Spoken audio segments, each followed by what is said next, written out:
ಹಾಡನ್ನ ಬರೆದ ರೀತಿ ಸಂಜೀವರ್ಸ್ ಗೀತ ಒನ್ನಲ್ಲೂ ಕವಿಗಳೇ ಎಲ್ಲ ಹಾಡುಗಳನ್ನು ಬರೆದಿದ್ದು, ಇಲ್ಲಿ ಕೂಡ ಕವಿಗಳೇ ಎಲ್ಲ ಹಾಡುಗಳನ್ನ ಬರೆದಿದ್ದಾರೆ. ಪ್ರತಿಯೊಂದು ಹಾಡಿಗೂ ಅದರದೇ ಆದ ಮಹತ್ವ ಇದೆ. ಪ್ರತಿಯೊಂದು ಎಲ್ಲ ಭಾವನೆಗಳನ್ನು ತುಂಬಾ ನೇರವಾಗಿ, ಮುಕ್ತವಾಗಿ ಮತ್ತು ತುಂಬಾ ಸರಳವಾಗಿ ಎಲ್ಲರ ಮನಸ್ಸಿಗೆ ನಾಟೋ ರೀತಿ ಸಾಹಿತ್ಯ ಕವಿ ಬರ್ಕೊಟ್ಟಿದ್ದಾರೆ. ಅವ್ರು ಬರೆದಿರೋ ಎಲ್ಲ ಹಾಡುಗಳಿಗೂ ನಮ್ಮ ಕಡೆಯಿಂದ ಅವರ ನಮಸ್ಕಾರ ಕವಿರಾಜ್ ಅವ್ರಿಗೆ. ನಾನು ಮೊದಲನೇ ದಿನದಿಂದನೂ ಕವಿ ಯಾವಾಗ ಬರೆಯಕ್ ಶುರು ಮಾಡಿದ್ರು, ಆ ಮೊದಲು ಭೂಮಿಗಿಳಿದ ಮಳೆ ಹನಿಯು ನೀನೇನ, ಅದಕ್ಕಿಂತ ಮುಂಚೆ ನಾನು ಆ ಹಾಡು ಸಿಕ್ಕಾಪಟ್ಟೆ ಫ್ಯಾನ್ ಆಗಿ ಕವಿ ಹತ್ರ ತುಂಬಾ ಸತಿ ಚರ್ಚೆ ಮಾಡಿದ್ವಿ ನಾವೆಲ್ಲ. ನನ್ನ ಸಿನಿಮಾದಲ್ಲೂ ಅಷ್ಟು ಅದ್ಭುತವಾದ ಹಾಡುಗಳನ್ನ ಕವಿ ಬರ್ಕೊಟ್ಟಿದ್ದಾರೆ. ಈಗ ನೀವು ಆ ಹಾಡನ್ನ ನೋಡ್ತೀರಾ, ಕೇಳ್ತೀರಾ, ನೀವು ಮುಕ್ತವಾಗಿ ನಿಮ್ಗೆ ಏನ್ ಅನ್ಸುತ್ತೋ ಅದನ್ನ ಧಾರಾಳವಾಗಿ ಹೇಳ್ಬೋದು. ಒಂದು ಹಾಡು ನೋಡೋಣ. ಅದು ನೋಡಕ್ಕಿಂತ ಮುಂಚೆ ಇನ್ನು spectacular, the third spectacular thing ಮಾತಾಡೋಣ. There is lot of time. ಒಂದೇ ಅಣ್ಣ ಹೇಳಿದ್ದಾರೆ, ಪಾಯಿಂಟ್ ಬೈ ಪಾಯಿಂಟ್. ನಾವ್ ಯಾರು ಪ್ರಶ್ನೆ ಕೇಳಲ್ಲ, ಎಲ್ಲ spectacular things about the film ಹೇಳ್ಬೇಕು ಅಂತ. ಬಿಕಾಸ್ ಅಣ್ಣ ವಾಸವಣ್ಣ is my guru, is my well wisher, is my backbone. ನನ್ನ ಮೊದಲನೇ ದಿನದಿಂದ ಬೆನ್ ತಟ್ಟಿ ಈಗಲೂ ಕೂಡ ಈ ಸಿನಿಮಾ ಇಟ್ಟೋಡ್ದಿಲ್ಲ, ನಾನು ನಿಮ್ಮ ಮನೆ ಹತ್ರ ಬಂದು ತಲೆ ಹೊಡಿತೀನಿ ಅಂತ ಹೇಳಿದ್ದಾರೆ.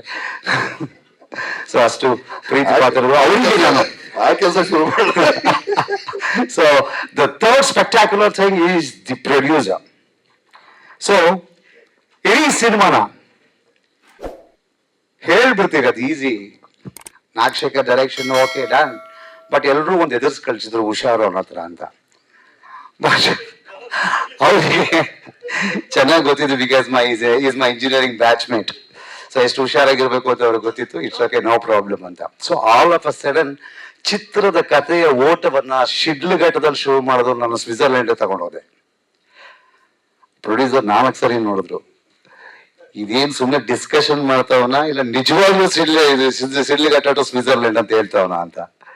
S, of course it is a story which moves from Sidlaghatta to Switzerland.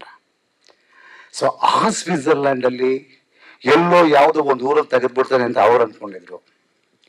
ಅಲ್ಲಿ 11 ಸ್ಟೇಟ್ ಮಾರ್ಕ್ ಮಾಡಿದೆ, 11 ಸಿಟಿ, 11 ಲೊಕೇಶನ್. ನಾವಿದ್ದ ಜಾಗದಿಂದ ಒಂದೊಂದು ಲೊಕೇಶನ್ಗೂ 3 ಗಂಟೆ ಬೆಳಿಗ್ಗೆ, 3 ಗಂಟೆ ರಾತ್ರಿ. ಅಂದ್ರೆ ಶೂಟಿಂಗ್ ಹೋಗಿ 3 ಗಂಟೆ, ಮುಗಿಸ್ಕೊಂಡು ಬರಕ್ 3 ಗಂಟೆ ಅಂತ ಹೇಳಿದಾಗ ಡೀಸೆಲ್ ಕಾಸು ಎಷ್ಟಾಗುತ್ತಪ್ಪ ಸ್ವಿಟ್ಜರ್ಲ್ಯಾಂಡ್ ಅಲ್ಲಿ ಅಂತ ಫಸ್ಟ್ ಕ್ಯಾಲ್ಕುಲೇಟ್ ಮಾಡಿದ್ರು. So diesel to destiny is very important. ಇವತ್ತು ಅವರ ಬರ್ತ್ಡೇಗೆ ಈ ಹಾಡಿನ ಮೇಕಿಂಗ್ ಸಾಂಗ್ ಅನ್ನ ಕಳೆದ ವರ್ಷ ರಿಲೀಸ್ ಮಾಡಿದ್ವಿ. ದ ಫೈನಲ್ ಸಾಂಗ್ ಅವರ ಬರ್ತ್ಡೇಗೆ ನಾವು ಡೆಡಿಕೇಟ್ ಮಾಡ್ತಿದ್ವಿ. Producer sir, happy birthday to you. God bless you forever. ಈ ಸಿನಿಮಾ ನಿಮಗೆ ಒಂದು ಮೆಗಾ ಹಿಟ್ ಆಗಲಿ ಅಂತ ಎಲ್ಲರೂ ಪರವಾಗಿ ನಾನು ಕೇಳ್ತೀನಿ. ಲೇಟೆಸ್ಟ್ ಹಾಗೂ ಇಂಟ್ರೆಸ್ಟಿಂಗ್ ಸುದ್ದಿಗಳಿಗಾಗಿ ಬಾಸ್ ಟಿವಿ ಕನ್ನಡ ಚಾನೆಲ್ನ ಸಬ್ಸ್ಕ್ರೈಬ್ ಮಾಡಿ, ಹಾಗೆಯೇ ಬೆಲ್ ಐಕಾನ್ ಪ್ರೆಸ್ ಮಾಡಿ. ಇದರ ಜೊತೆಗೆ ಫೇಸ್ಬುಕ್, ಇನ್ಸ್ಟಾಗ್ರಾಮ್, ಎಕ್ಸ್ ನಲ್ಲೂ ಮಿಸ್ ಮಾಡದೆ ಫಾಲೋ ಮಾಡಿ.